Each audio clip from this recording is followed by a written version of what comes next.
മാനസാന്തരം എന്ന് പറയുന്നത് നമ്മുടെ മനസ്സിനെ പുതുക്കുക എന്നുള്ളതാണ്. നമ്മുടെ പഴയ ചിന്തകളും നമ്മുടെ പാപത്തിൻ്റെ ചിന്തകളും ലോകത്തിനു വേണ്ടിയുള്ള ചിന്തകളുമൊക്കെ മാറ്റിവെച്ച് മനസ്സിനെ പുതുക്കി രൂപാന്തരപ്പെടുത്തുക എന്നുള്ളതാണ് മാനസാന്തരം കൊണ്ട് അർത്ഥമാക്കുന്നത്. ബൈബിളിൽ ഇപ്രകാരം പറയുന്നു, ദൈവരാജ്യം സമീപിച്ചിരിക്കുകയാൽ നിങ്ങൾ മാനസാന്തരപ്പെടുക എന്നുള്ളത്. ദൈവരാജ്യത്തിൽ കടക്കണമെങ്കിൽ ഒരു മാനസാന്തരം നമുക്ക് അത്യാവശ്യമാണ്. നമ്മുടെ ചിന്തകളൊക്കെ മാറ്റി ഈ ലോകത്തിൻ്റെ മോഹങ്ങൾക്ക് വേണ്ടിയുള്ള ഓട്ടങ്ങളൊക്കെ നിർത്തി ദൈവ ഇഷ്ടപ്രകാരം ജീവിക്കുന്ന ഒരാൾക്ക് മാത്രമേ ദൈവരാജ്യത്തിൽ കടക്കാൻ സാധിക്കുകയുള്ളൂ. പാപത്തിൻ്റെ ചിന്തകൾ കൊണ്ടോ അല്ലെങ്കിൽ ലോകത്തിൻ്റെ മോഹങ്ങൾ കൊണ്ടോ ദൈവരാജ്യത്തിൽ കടക്കുവാൻ ഒരിക്കലും നമുക്ക് സാധിക്കത്തില്ല.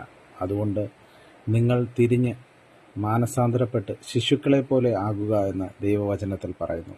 നമ്മൾ ഓരോരുത്തരും ചിന്തിക്കേണ്ട ഒരു കാര്യം, ഈ ലോകത്തിൽ ചെറിയവരുണ്ടാകാം, വലിയവരുണ്ടാകാം, പല രീതിയിലുള്ള ആൾക്കാരുണ്ടാകാം. പക്ഷേ നമ്മളെല്ലാവരോടും സ്നേഹത്തോടെ ഐക്യത്തോടെ ജീവിച്ചാൽ മാത്രമേ നമ്മൾ ദൈവത്തിൻ്റെ മക്കൾ എന്ന് അവകാശപ്പെടാൻ സാധിക്കുകയുള്ളൂ. അതുകൊണ്ട് മുന്നോട്ടുള്ള നമ്മുടെ ജീവിതത്തിൽ ദൈവരാജ്യം എപ്പോൾ വരും എന്ന് നമുക്ക് പറയാൻ പറ്റത്തില്ല. ചിലപ്പോൾ ഇന്നായിരിക്കാം, നാളെ ആയിരിക്കാം, അടുത്ത ദിവസങ്ങളിലായിരിക്കാം.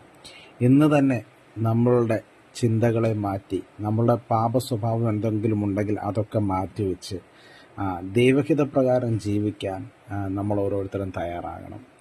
ദൈവരാജ്യം സമീപിച്ചിരിക്കാൻ നിങ്ങളെല്ലാവരും മാനസാന്തരപ്പെടുവിൻ. ദൈവത്തിൻ്റെ ഇഷ്ടവും നിങ്ങളെക്കുറിച്ച് അതുതന്നെയാണ്. ഈ വചനം നിങ്ങളെ ഓരോരുത്തരെയും അനുഗ്രഹിക്കട്ടെ എന്ന് പ്രാർത്ഥിക്കുന്നു. ആമേൻ.